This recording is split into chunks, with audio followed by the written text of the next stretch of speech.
अस्सलामुअलैकुम सज्जनों बेलियो तो मित्रों तुहाडा की हाल चाल है। उम्मीद है सारे ठीक ठाक होणगे, वधिया होणगे, लहंदे पंजाब ते चढ़दे पंजाब माशाअल्लाह नाल।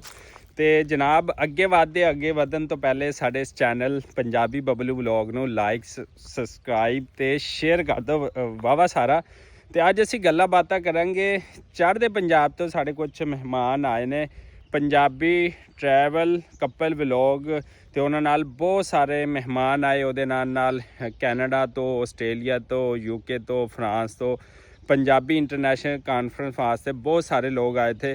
तो उन्हां विचों वो सारे जिन्ने भी आए ने असीं उन्हां नूं वैलकम करते हैं। साडे भैन भरा सज्जन बेली मित्र जिन्ने भी आए ने। तो दूसरा ननकाना साहब ते जिन्ने भी साडे सरदार लोग ने सिख लोग ने वो अपनी हाज़री देन आए सीगे। ते उन्हां नूं भी साडे पाकिस्तानियां ने लाहौर वालियां ने जिहड़ा दिल खोल के उन्हां नूं दाद दित्ती ते उन्हां नूं वैलकम कीता। ते हमेशा तो उन्हां नूं वैलकम करते आए ने। ते मेहमान जिहड़ी ओह रहमत हुंदा है। ते माशाअल्लाह असीं उन्हां नूं वैलकम करते हैं लाहौर पाकिस्तान पंजाब दे विच। ते जनाब एक बहुत वधिया गल जिहड़ी लगी है ना सानू कि साडे पाकिस्तान दे इमेज नूं पॉजिटिव तरीके नाल जिहड़ा ना इंटरनेशनल सतह दे उत्ते जिहड़े ना ओह दिखांदे पए ने। ते अज गल करांगे असीं बाकी चीज़ां ते सारियां A1 जा रही, लेकिन कल उन्होंने एक वीडियो बनाई है रेलवे स्टेशन दी लाहौर दी जिहड़ा कि सानू बहुत वधिया लग्या। उत्थे दी ब्यूटी, उत्थे दियां चीज़ां, उत्थे दे स्टाल लगे, रेलवे स्टेशन दा सारा कल्चर, सारियां चीज़ां जिवें कि नाल वीडियो चलदी पई हैगी। तुसीं इहदे विच देखदे पए हो कि पंजाबी ट्रैवल कपल उत्थे दा जिहड़ा बाज़ार है नौलखा बाज़ार वो सारियां चीज़ां दिखाइयां, रेलवे स्टेशन दिखाया, उहदे नाल सारी जिहड़ी ब्यूटी आ पाकिस्तान दी ओह जिहड़ा ना दिखांदे पए ने। ते जनाब वो लाहौर दे विच इस टाइम मौजूद है जिथे कि वो हर साल आंदे ने ननकाना साहब।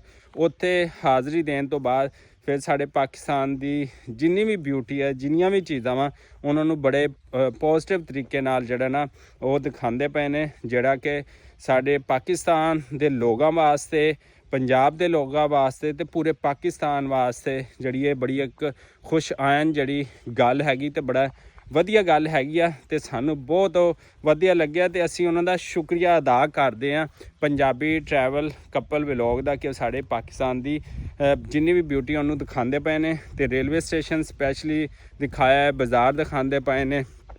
ते उहदे नाल हुण उन्हां दा अगला टूर हैगा। कल उन्होंने अपनी वीडियो दस्सिया कि अगला टूर साडा असीं बाय रेल जिहड़ा ना कोई असी वधिया ते चंगी गड्डी नहीं लैनी, असी रेलों के जरिए रक्शियां के जरिए आटो रक्शियां के जरिए असी पाकिस्तान की ब्यूटी नूं जिहड़ा दिखाउणा ते फिर पहुँचना जनाब मुल्तान।